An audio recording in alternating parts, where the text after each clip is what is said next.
Okay, I'm Eddie Sullivan, and I'm the one who organized this event on short notice. I apologize, but thank you all for coming out on short notice. My company is Cya Team. I'm not here today representing them, but the information I'm sharing is things that we've learned throughout the years and we've put into practice with many other companies to help them get results. What I'd like to do is real quick go around the room, say who you are, tell us your business and why you're here today. What is your objective? What is it that you want out of the time we have together? So if you don't mind, let me start over here with our videographer. Hi, my name is also Sullivan, got an LLC. Friends and family know me as JC. My mom was from the South, so Dad was John, and I became, instead of John, we wrote Cole.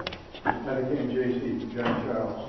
And I'm here to collect about $5,000 that he promised me today, so we'll see if he calls stuff. Good luck. Nice to meet you all. Thanks, and then if we can come over here. Hello everyone, I'm Tim Borkowski. I'm a financial representative with Western Southern.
One thing that you wanted to get out of today, what would that one thing be?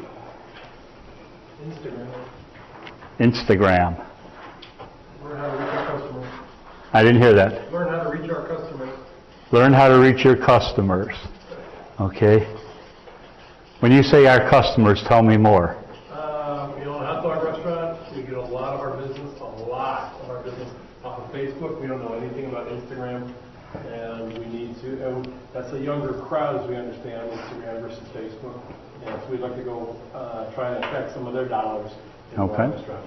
All right. Now, when you gather your customers from Facebook, are you compiling them into a software, any type of mailing list? Just from posts.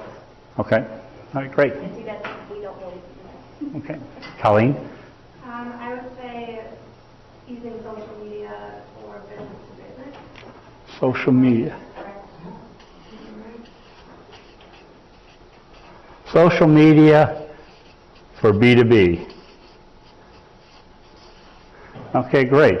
I'm not going to cover any of that today. That was none of my plans, so I'll take all that and put it on the parking lot for later. Those are all some great ideas. Over here, Megan, is there anything that you'd like to get out of today? Maybe like search engine optimization would be most helpful for us. Okay. There's two types of search engine optimization. One is called SEO, which stands for Search Engine Optimization. The other one is SEM.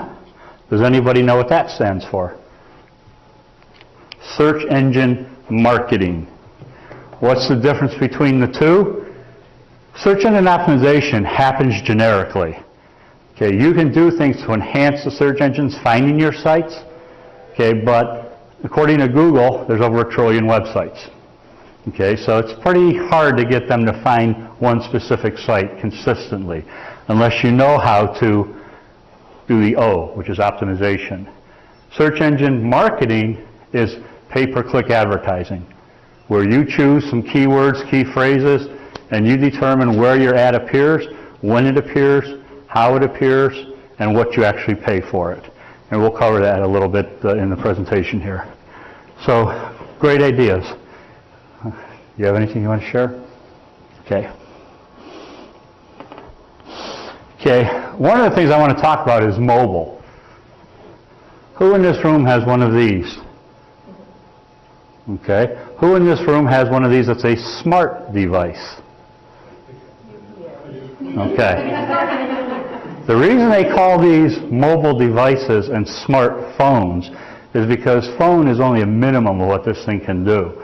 When you're talking mobile marketing, and these are some fairly recent numbers, as of June 2014, 61% of all of us have a smartphone. Okay, 91% have a mobile phone. So what's the difference? The smartphone, you can do all sorts of stuff. You can search the internet, you can open up a browser, you can optimize your website from your smartphone. A regular mobile phone, you can make phone calls. Maybe send a text, only text, not a text that includes music files or video files.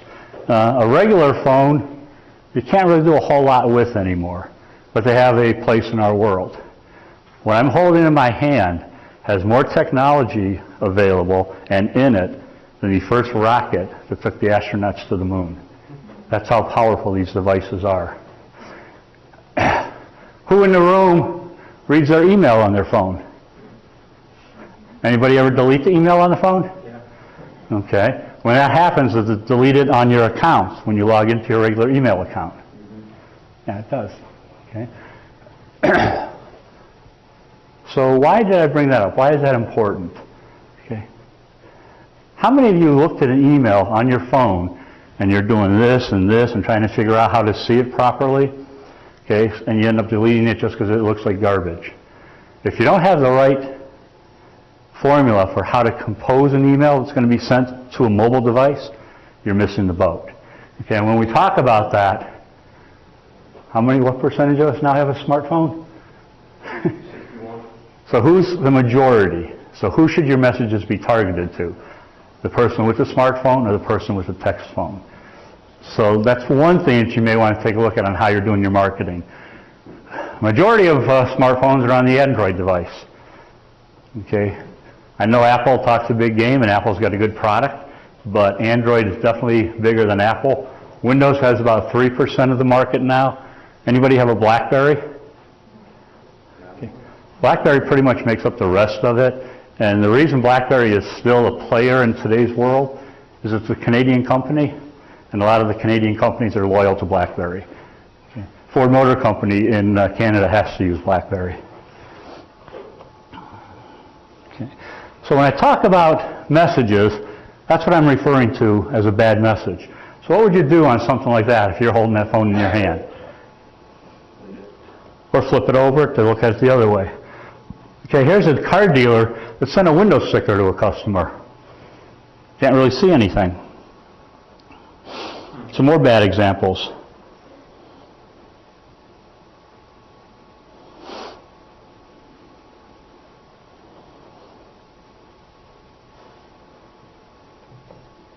That's really strange. When I plugged this in for the first time ever, this gave me a split screen over here, so I'm seeing two slides at once. That's really crazy. So a good example, that dealer who sent the window sticker, that fits on one screen, as long as it's not a BlackBerry.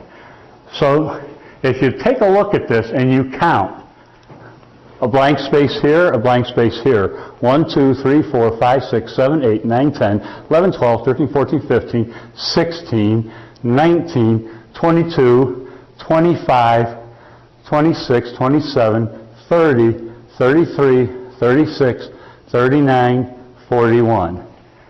How many characters should you type across on a smartphone?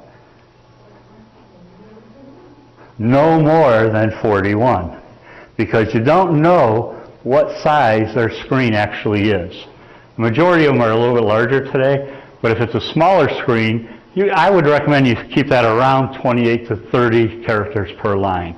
That way it fits on one. And as far as you're going down, 1, 2, 3, 4, 5, 6, 7, 8, 9, 10, 11, 12, 13, 14, 15, 16, 17, 18, 18 to 20 lines. Fits on one mobile device.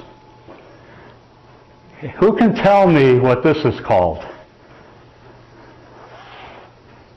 And what does it mean when it's blue and it's underlined?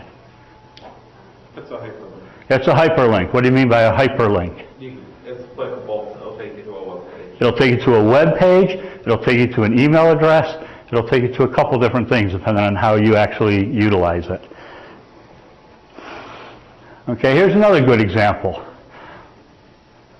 If you saw this compared to the one that we just looked at, which one are you more inclined to actually utilize and take a deeper look at it? Why? It's all edited. Okay, it had white space in between, it had a hot link, and this is all blah, blah, blah, blah, blah. So even though it looks like it's going to fit on the mobile device perfectly, what you want them to do is you want them to read it and do something. So what's the call to action here? Please call me. Here, Tim, do your own follow-up. Call me. No. What it should say. Give me an example of what you could put at the bottom line that is a better call to action than call me. Email me. Okay, Mr. Customer, do your own follow-up. Email me. What's the best time for me to call you? What's the best time for me to call you? Bingo. Now what's happening? The call to action is I'm going to call you. Jerry? I was going to say the same. You're going to say the same thing. Okay, you know what they say about same thoughts. Great people Thinking about belly buttons? think. Great people think. What do great people think? Alike. Alike, right. Oh, there you go. Kind of give you a little...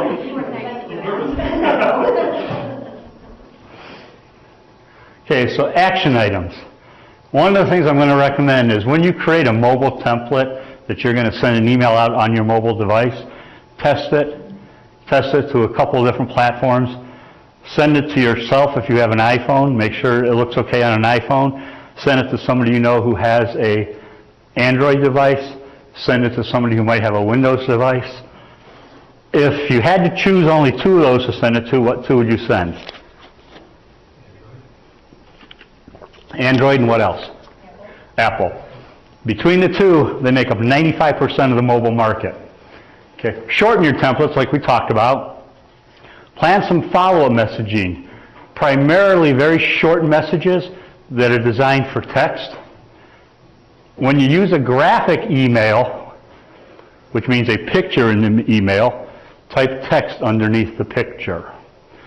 Okay? If the person receiving it has a visual impairment, they can actually have a device that will read the message to them. If you don't have text beneath the graphic, they never know you included a graphic.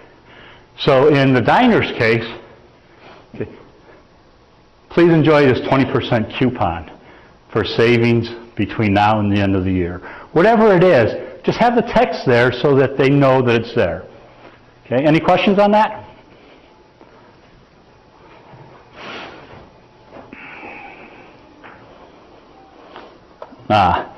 This one, this next slide I didn't customize, but what I want to talk about is phone numbers. Okay. When you send a text, also test the 3 different ways to send a text. Brackets, dots, dashes, parentheses. Anybody know why? Click to call. Formatting is not standardized, and as a result, iPhone will look at something differently than an Android device and the other devices. So test it all so that you know your messages are going to go through properly. Send a text message the first part early in the week when you get an opportunity over the internet. Why do we want to send a text message right away? What would happen right now if somebody called your cell phones? Would you answer the call? No. What would happen right now if somebody sent you a text message? You'd read it. You'd look at it at least. You might not answer it, but you'd read it. Top of mind awareness tells you, I've got to answer that the first break, right? So the text message is important. Okay, one thing you also want to keep in mind when you're sending a text is put a signature on it.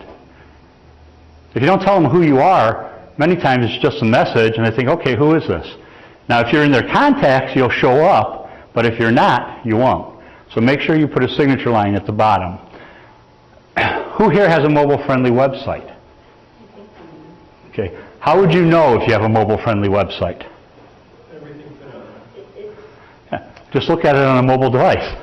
Do you have a one-page site with all your links to all your different categories?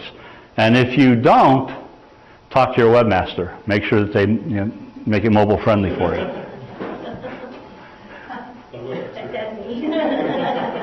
And where did you get your training to be a webmaster? My background is in public relations, communications. Okay, great. And they taught you how to build websites? Okay, any questions on what we covered thereabouts? No? Come on, there's got to be at least one or two questions. You're doing good.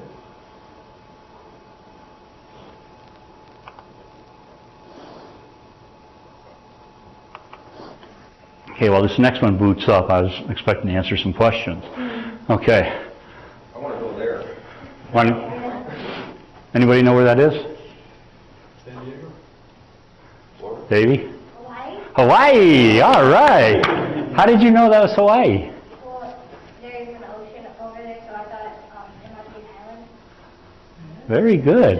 Yeah. Who else knows exactly where that is? Where is that? That would be the lagoon outside. Anybody ever watch Hawaii 5-0? Remember the building they have with the rainbow on it? That's right next to the lagoon. So, yeah, you could call it that. Yeah, a little more. Well, no, I meant before the ship set sail for 3 days. Okay.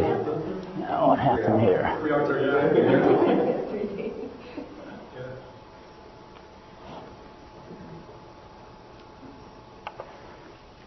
For some reason, we lost our connection to this machine over here. I was watching a show on Cuba the other night, and they had a shot of this beautiful ocean front, and they said, what's missing? There wasn't one boat there because they're not allowed to have it because they would leave Cuba and come here.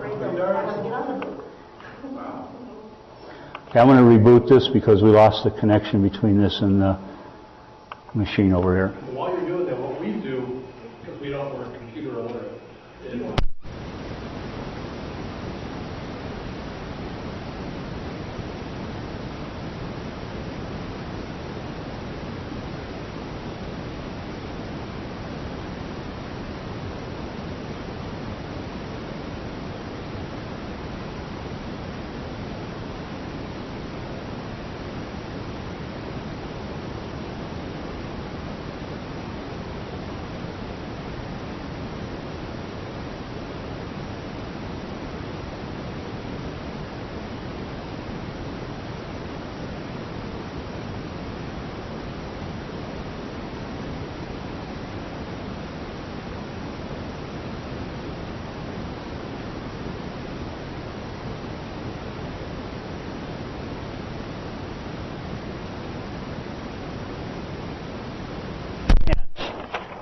Who here goes to Facebook to look for something to buy? Okay. No, that's why Right. but not, we Okay. feel like we could go. What is Facebook all about? What is the reason for Facebook? What's going on in your life, what you're doing, where you're going. The social network. It's who are you, what are you doing, who's your family, who's your friends. Okay, so with Facebook, there's a couple of things you have to do. You have to look at your page constantly. You have to like other people's posts. Okay, you have to follow other people and ask them to do the same for you. Ask them to follow you. Well, we've noticed over the last year, since we started promoting the page,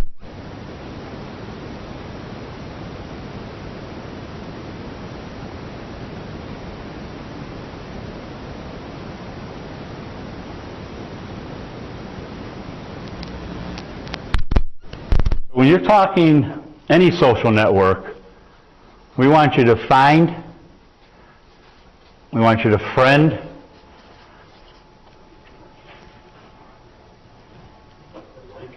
and follow. I thought maybe one of the munchkins would catch something on that. Anybody catch anything on what I just wrote? It all started with that. You spelled friend wrong. Spell friend wrong. Okay? SDC. Spelling doesn't count. I was prepared for that because when you're up here, a lot of times in the heat of the moment, you spell things wrong. You invert letters. Okay, so just a correction. Okay. Find, friend, and follow. Look, like, and listen. When I say look, like, and listen, what do I mean by listen? What comments are being put on your page? Okay. Do you acknowledge every single comment, whether it's Facebook, Instagram, Google+, whatever the case might be? Do you comment? And if this is a negative post, do you acknowledge the fact that it's negative? Thank you for bringing it to my attention. I'll be sure to correct it. And once you've corrected it, you go back and tell them how you corrected it. And when you post it, not on your page and theirs, if you can get to theirs, if not, just tag them. Okay, you'll also be sharing that with what? All of their friends. All of their friends. Can you explain tagging? Yeah, just put the @ symbol and then their name. And what does that do? That allows it to appear to them when they log in. Yeah. And if you're on Twitter, it's the hashtag to follow a specific topic. So if you hashtag Browns, you're going to get anybody who posted with that hashtag, you'll be able to see and read. Yes, sir. Later on, can you go more in depth on Twitter? I do not understand the purpose of it. That's because you're a tweet. I mean, You mean a twit? the only purpose for Twitter Yeah. is social. Okay. It's social media. The only reason for Facebook is social media. It's getting your name in front of everybody very, very quickly, and sometimes it can go viral. What I mean by that is, you think it just went to one or two people on your friends list, they share it, how many friends do they have? The average person has what? Anybody know? 200 friends? Yeah, 200 plus last I saw.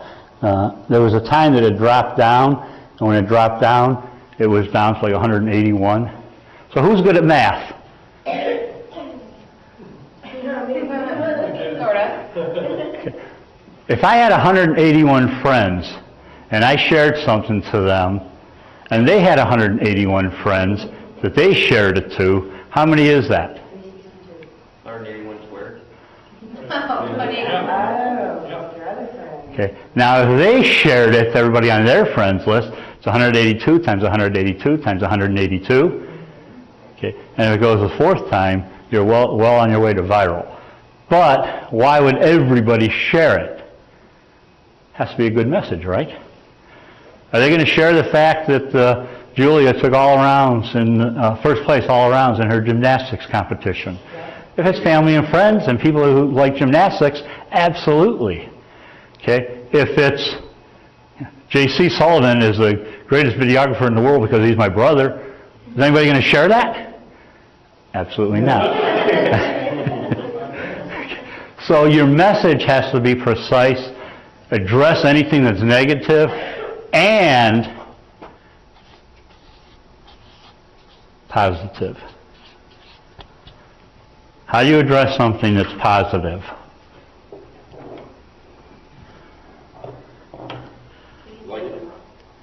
Thank you. Yes. Things our parents taught us when we were little. Thank you very much for that comment. That was fantastic. Please share this with your family and friends. Always leave them with a call to action.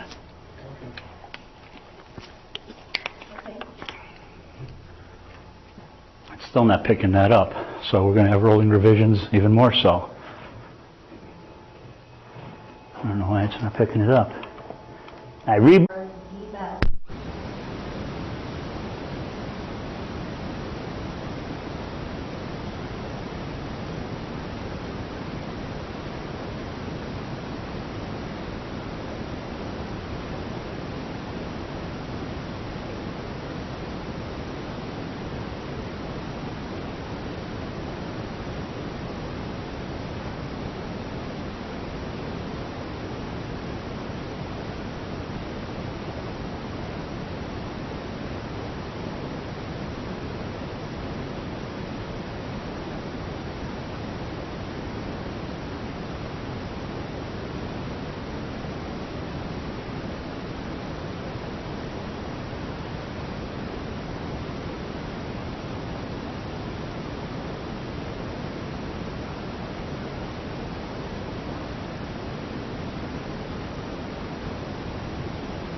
Okay. That message could be sending them to your website where all your specials are.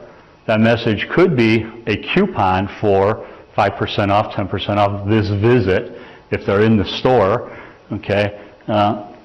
What's another form of communication that you can use with technology? Texting. Okay. It's interesting. My son's 28 years old. And how many text messages do you think he does a month? Thousands. Is that my phone bill? Thousands. Yeah. Thousands and thousands and thousands. Okay. How many do you think I do? Hundreds. Okay. So you got to make your messages towards the specific age group of your clients that you're going after. If your market is people above the age of 50, okay, how should you approach that demographic? Pardon? Okay. The exact same way you do any demographic. Okay.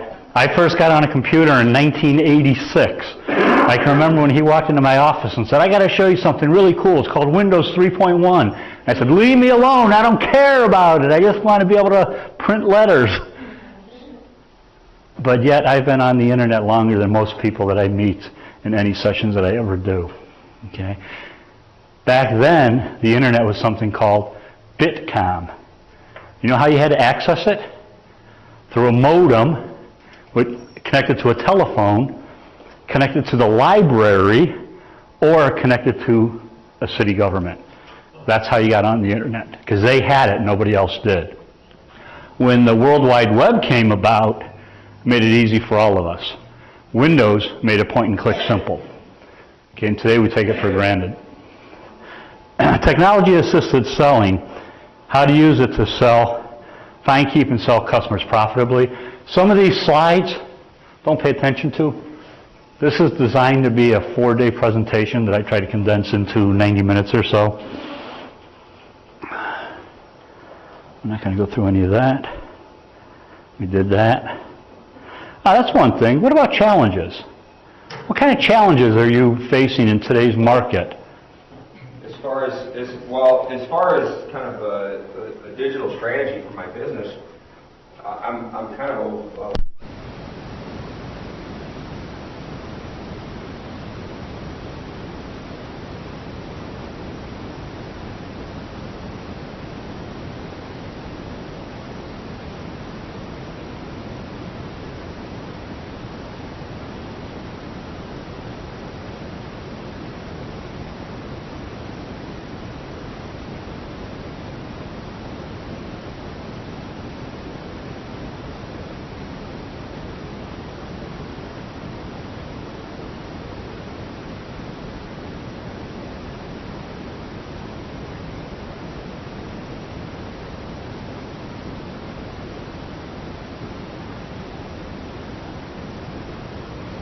Availability of time.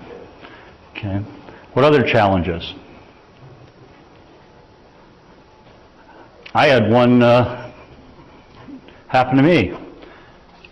What about the equipment that you're using? I have 2 projectors. Okay, over the weekend, I turned one on to get ready for this presentation. It didn't work. Turned on the second one, the bulb blew out. So I had to make a rolling revision. I contacted the library. They let us use this. I also have a second computer with me in case something happens to that. So the technology itself can be a challenge. Okay, how many times you've been in an important event and your battery dies? Okay, technology can be a major challenge to anything that you want to do. Okay, mystery shop. I went too far.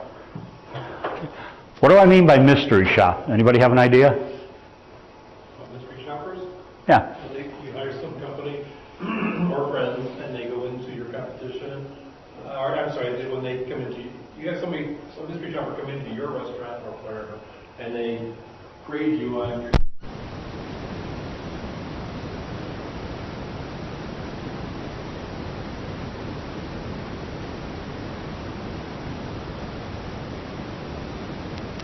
Is sometimes you're so busy because of the time availability, things slip through the cracks on us.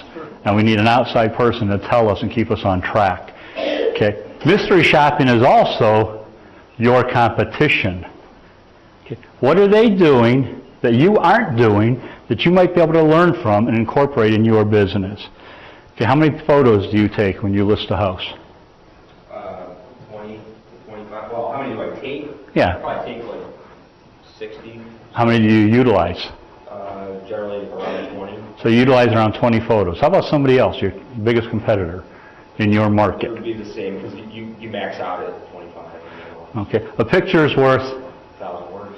only if it's a good picture, right? Yeah, Okay. good words or bad words, right? Okay, that's right. Okay. If a picture is worth 1,000 words, what's a video worth? Billions. Yeah. Okay. Who's using video in any of their marketing? We've been wanting to. Okay. Again, it's the time thing, too. Now, here's something really interesting. It's like that TV show with Tim Allen. Oh, you want to do that so bad. Stand By Me, or what, where he owns the sports shop? Yeah, What is it? that's And he does his own video. I said, we've got to do that for the restaurant, have some videos in our Facebooks and stuff. Okay, so in that 20 seconds, I just took a video of you explaining that. Okay. Okay, so now, what can I do with that video? Put it on Facebook, Put it on Facebook? Where else? YouTube? Where else? your website. Where else? You could put it into an email. Put it into an email? Where else? You see, All of this is what we call marketing. Okay? But you have to have a strategy for your marketing. Otherwise, okay, I just took a video, so what? Where is it? It's in my pocket. What's going to happen to it? It's going to stay in my pocket unless I choose to do something with it. And we're going to talk about that in a little bit here. You can sell it to them, Ed. That's right.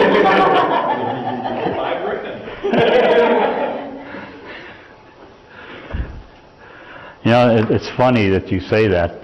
Years ago, when all this internet stuff started, we signed a confidentiality agreement, and we said that we wouldn't buy any domain names that our clients had the right to buy.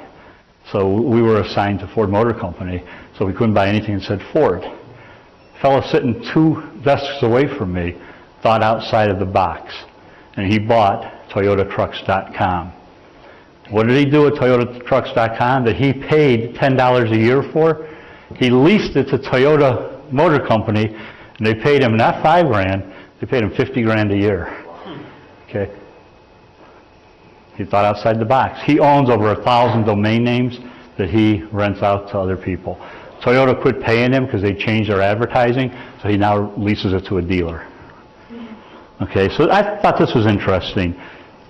3 times every second, somebody buys a new PC or mobile device.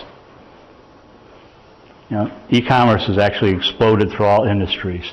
And, you know, some of this is real basic stuff, but 70 to 90% of all customers today are using the internet. Okay, do you find that true in your business? Yes. Okay. So where should the majority of our marketing be focused? Here's some myths. Internet technology will replace salespeople.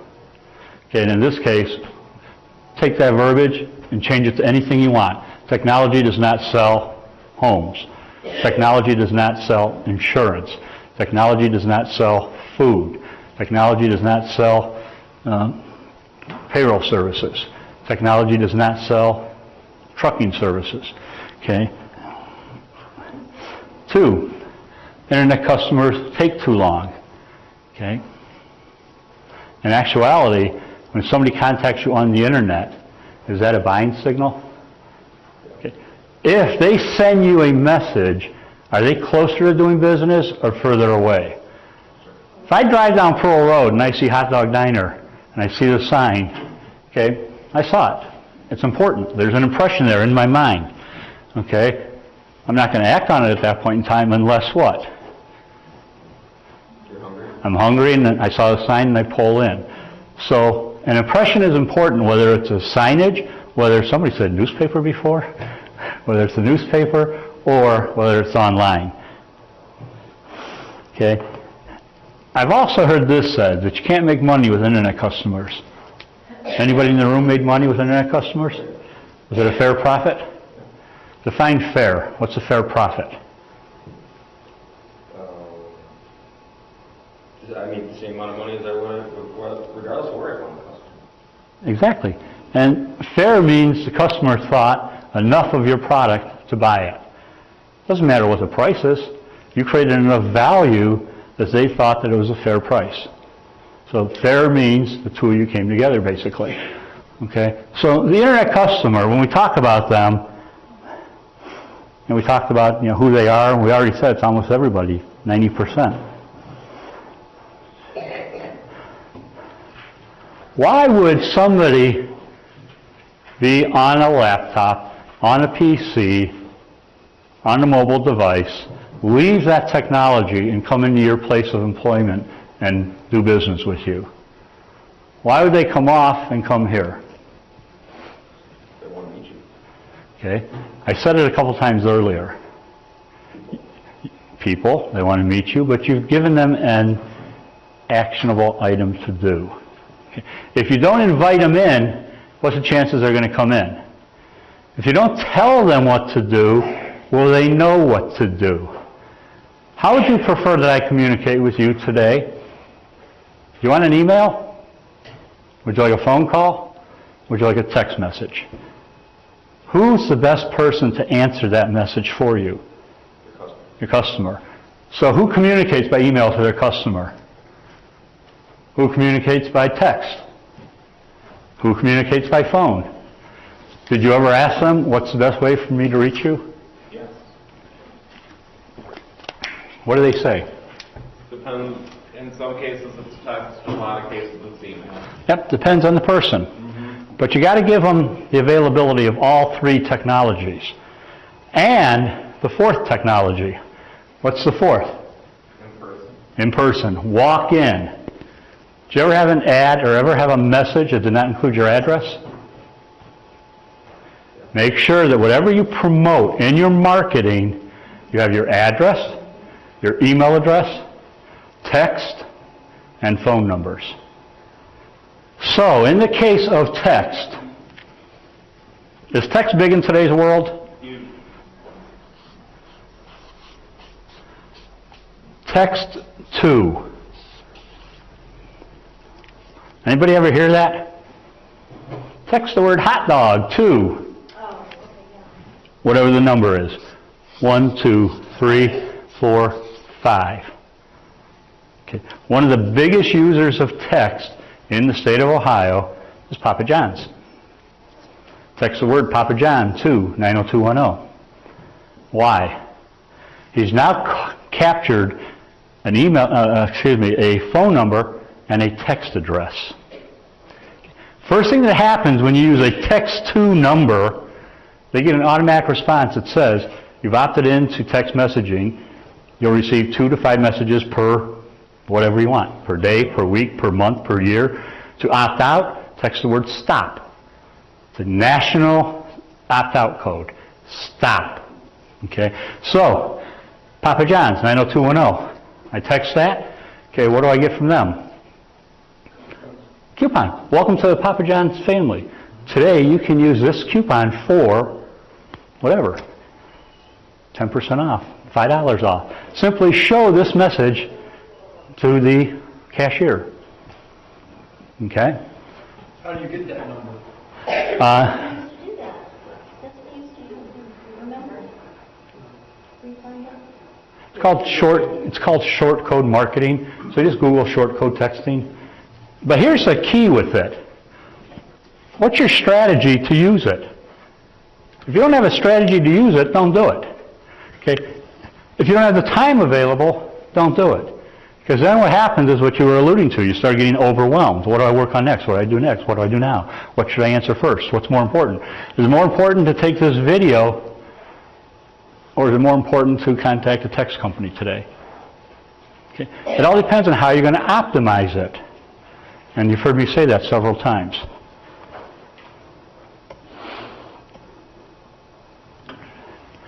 Okay, it's interesting.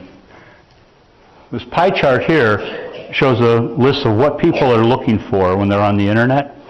Price. Do you have what they want? Okay. So of everything that's there, what should your strategy include? Pricing. Because if you don't include pricing, where are they going to go? Could you ever list a house without a price? No. I've seen it done. Yeah. And when I see it done, you know what I do? I go to the next one. You know, they don't even have the decency to tell me how much they're asking for it. Forget it. The price you put on there doesn't have to be the selling price. It's a starting point. Okay, if you're in a business that you negotiate, you're always going to have a starting point. Inventory. Should you tell them what you have? When should you not tell them what you have? When you don't have it.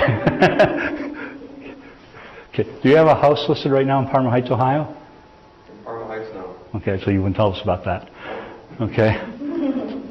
If you did, if you had merchandise where you had options and colors, that would be important. How about comparisons?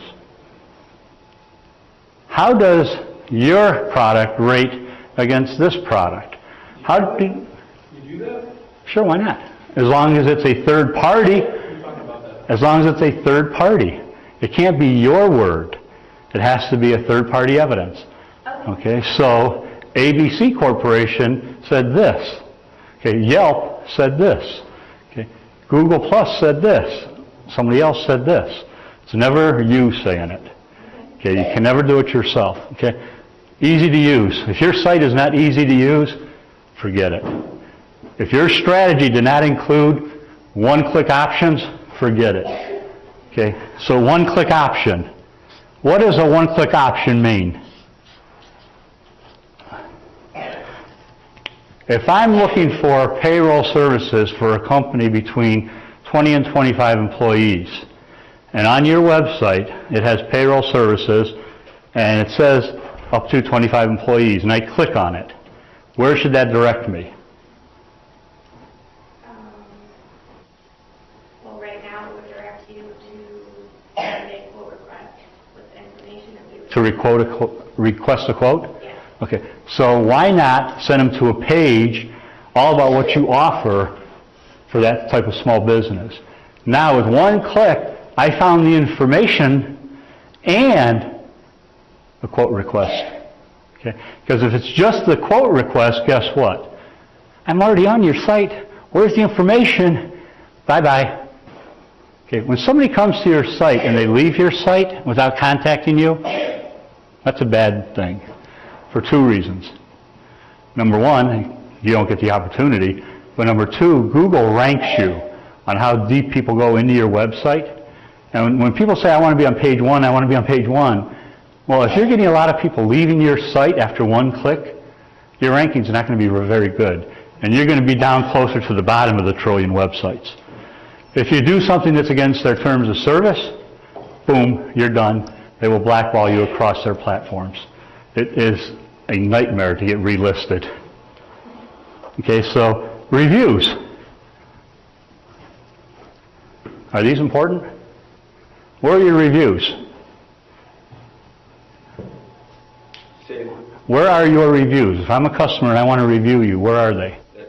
In my business, they're in way too many places. Because because they're on Zillow, they're on Trulia, they're on Realtor.com.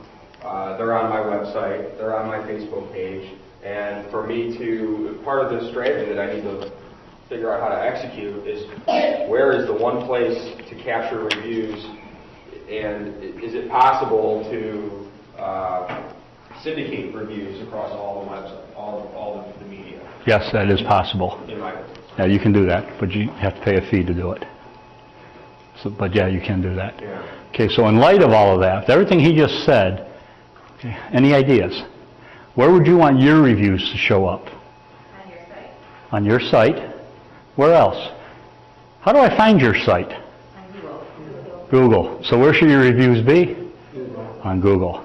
Are you actively asking people for reviews on your Google page? Do you have a Google page? Are you listed on Google Maps? Okay, if you're listed on Google Maps, do you own the listing where you can go in and you can make changes to your own listing on Google Maps?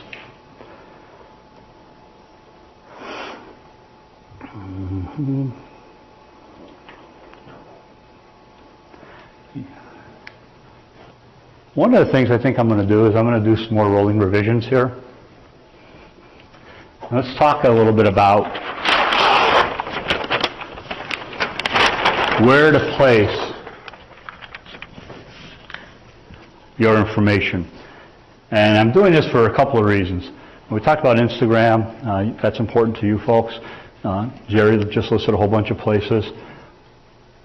What is Google?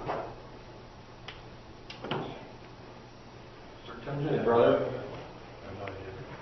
Come on. What is it? What's Google? Search engine. What's Google? That aggregate information. Okay. What's Google? A website. Okay. Where's my math wizard? What's Google? One with A 1 with 1,000 zeros after it is where Google started, okay? Okay. Google, as we refer to today, I'm going to Google it, okay? Google is not a search engine. Google is the world's largest advertising agency. They deliver the message through search. It's a tool that they use to get the message across. So remember we talked about SEM, search engine marketing? That's where you pay Google to put your message out there. Google is one of 2 stocks that ever hit over $700 a share. So do you think people click on those ads? Absolutely. Okay. So you need a presence on Google.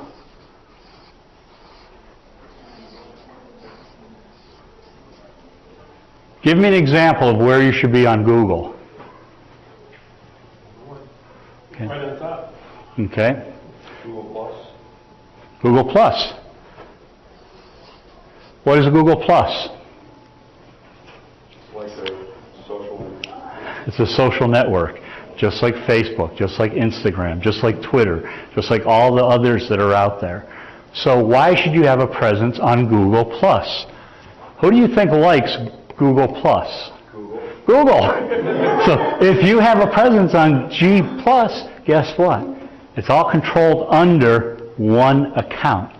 One login, you can access all your Google apps.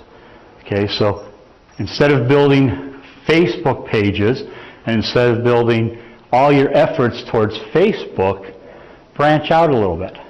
Okay, why Google instead of Facebook? Do you know what open source coding is? Open source means any developer has access to it, and they can add to it and make apps for you. Facebook doesn't do that. Facebook gets controlled by Facebook. G+ is controlled by the world. Okay. In our situation, not like his, he wants to get anybody from Indiana, California to move to the Cleveland market. We don't want the people from California and Indiana hooking on to That's a beautiful thing. And all we want is local. We want 3 to 5 miles. And I will show you how to do that. Okay. Okay. I talked about video. Where would you put this video?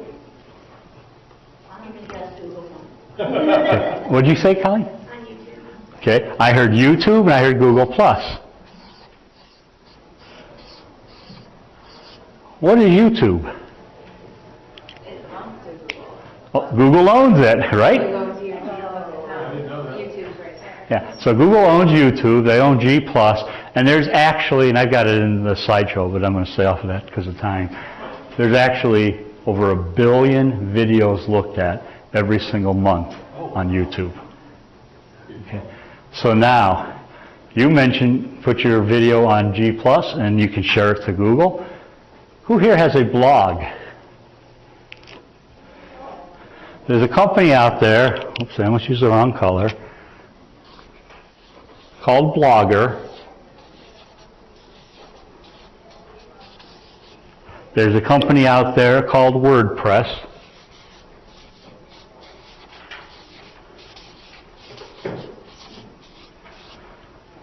Both of them are blog sites. I'm going to recommend, here's where you do a little bit of double duty. You have one of each. Have a Blogger and have a WordPress. WordPress can serve as your website. Okay. Blogger is owned by who? The color should give it away. Google. So, Google owns Blogger, they own G+, of course they own Google, they own YouTube, and several other businesses out there. So where should you be spending the majority of your effort, would you guess? Something owned by Google. On something owned by Google. Now we've talked about websites a little bit. When you build a blog, the blog in essence is a website. But who owns the blog? You do, right? When you put a video on YouTube, who has the rights to your video? Yeah. Well, YouTube uses it for search engine optimization. If you look at any video on YouTube, it'll say http:// bunch of numbers /youtube.com / a bunch of numbers / whatever you titled it.